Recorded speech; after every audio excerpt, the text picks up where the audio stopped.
All right, Nerma, thank you so much for joining us. My first question is, what is the hardest part about prosecuting war crimes? Well, thank you for having me here. What is the hardest part is finding the evidence to hold leaders accountable.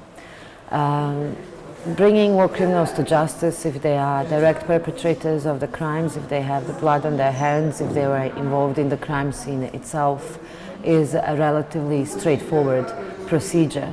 But linking the crimes that happen hundreds, sometimes thousands of kilometers away from where the political and military center and power is a completely different matter. It's a much more complex, much more paper-heavy procedure than you would imagine.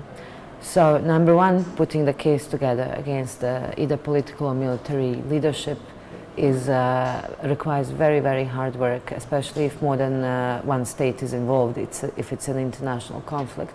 So how do you prove it? Because many Ukrainians, when they're looking at what's happening now, they're not so much interested in the people who are primarily involved, who are at the scene, who are committing them, but really connecting it to the Russian state or to Putin and all of that. What does that take? I mean, Milosevic must have been implicated in some of those events because he was taken to the ICC. So what does it take to get those people?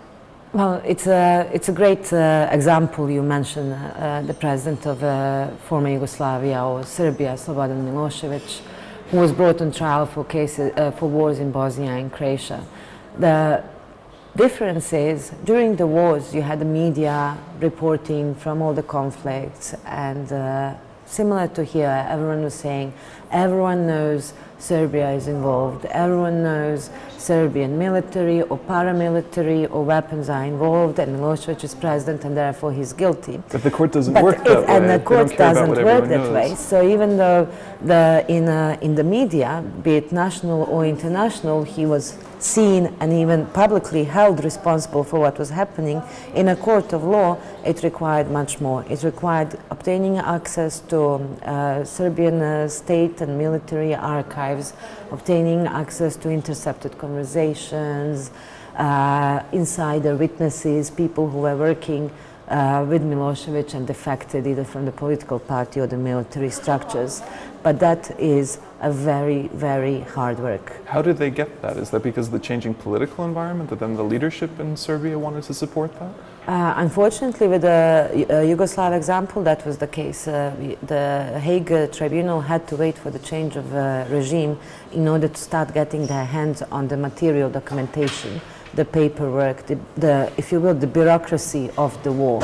And that is the thing that links you to the political leadership, the administrative financial support that comes from one city in one state to the rebel groups, for example, in another state. So only when they had official support were they able to? And it was only then, and it's the lesson learned and carried away from former Yugoslavia that we are trying to implement now in Syria with the organization I work for now, and that is to try and secure this documentation now, because when the peace agreement was signed and when the wars in former Yugoslavia stopped, even when the regime change happened, it was not always in the interest of the government to release the archives and to prove the state's involvement in the war, because you don't want to take the responsibility even for the previous regime's conduct.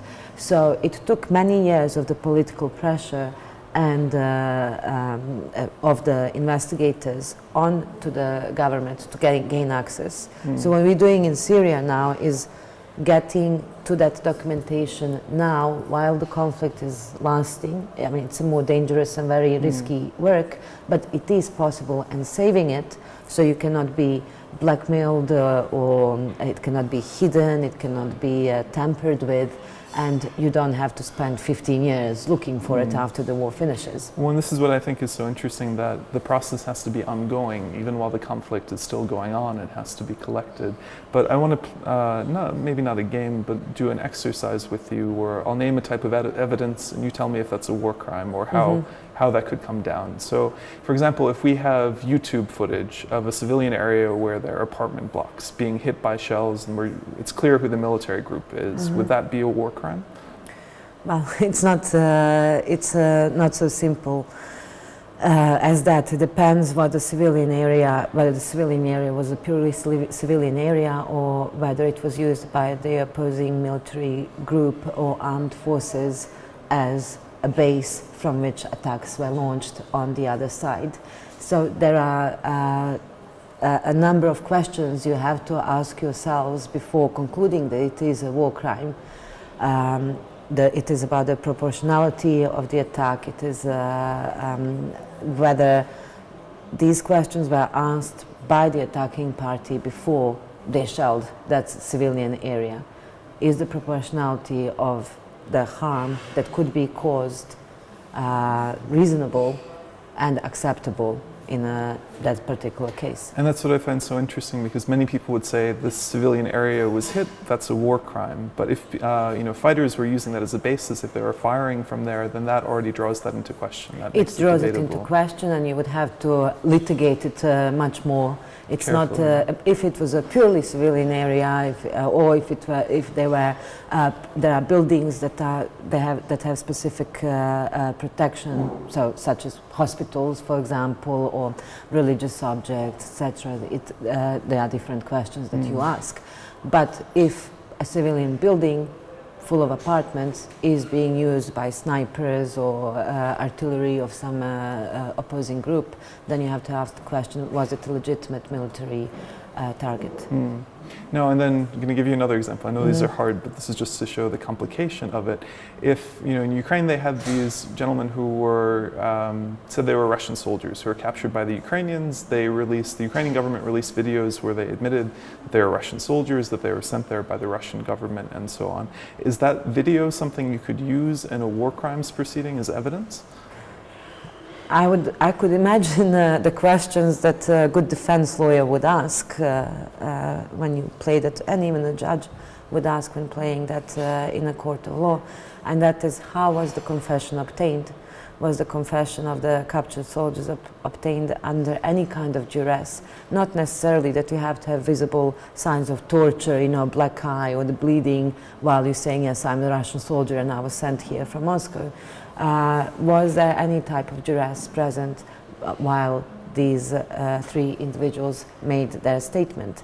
And then again, even if that was the only piece of evidence, I would not imagine that it would be enough to make the complete connection between the official structures and these individuals on the ground, because you would have to prove that these three individuals, were they involved in the criminal activity at the same time.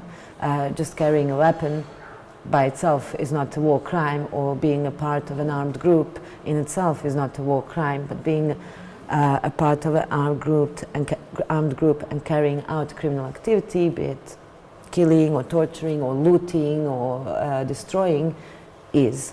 So you have to link all of these things up to the leadership and the city or the country you're trying to get the people at the top and connected. All right, third and final example of that type.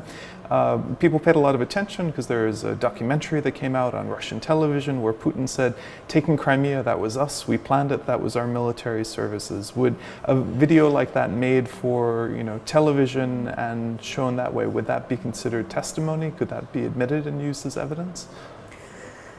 Well, history is full of such examples, and I understand why publicly it appears as obvious well, it seems evidence. Like a confession. Exactly, obvious evidence and admittance of the involvement. But in reality, in law, you would have to, the video itself, the interview, even if it was a self-made interview, would not be enough. You have to prove that the individual had what you call not only de jure but de facto control, command and communication with the troops, let's call them for this purpose, on the ground that were committing the crimes.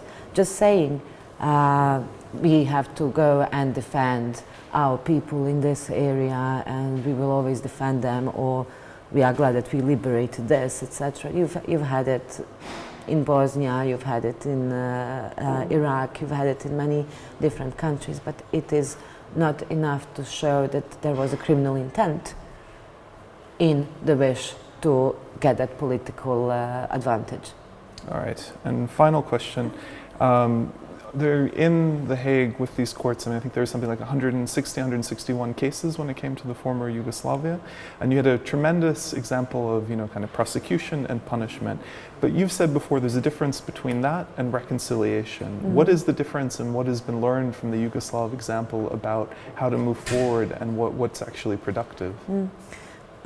I actually come from former Yugoslavia, although I haven't lived there for many years, and the disappointing thing with the former Yugoslavia is that so many people, so many perpetrators, direct and high-ranking, were brought to justice from many different sides, but it didn't have the positive effect of reconciliation, and that is because without differentiation, all sides used the trials and the fact what the court was doing for political purposes, to continue the propaganda war that existed during the conflict, to continue it in the peace. So discrediting the trials, denying the evidence, the facts, the testimonies given, the documents shown, and always continuing to try and show that the other side was bad and we are not as bad as the other side. So this is the problem that remained in the former Yugoslavia and remains now. It's in Bosnia. It's 20 years almost 20 years after the end of the war, and you still have that denial, which means that you can never completely remove people from the area. Bosnia remains a multi-ethnic society, but you have different ethnicities that are not embracing each other or recognizing each other's pain, and everyone is just sticking to their own point. And that's what's missing, and that's what I think is very important for any country or society that goes through the conflict to bear in mind. As painful and as difficult it is to have an inner reflection on, even when you are defending yourself from aggression, it is possible to commit war crimes even in a just war, if you will, or in self-defense. And the sooner societies start dealing with those elements, with their own sides, the sooner they will be able to, let's say, shake the hand with the opponent side. All right, thank you so much. Thank you.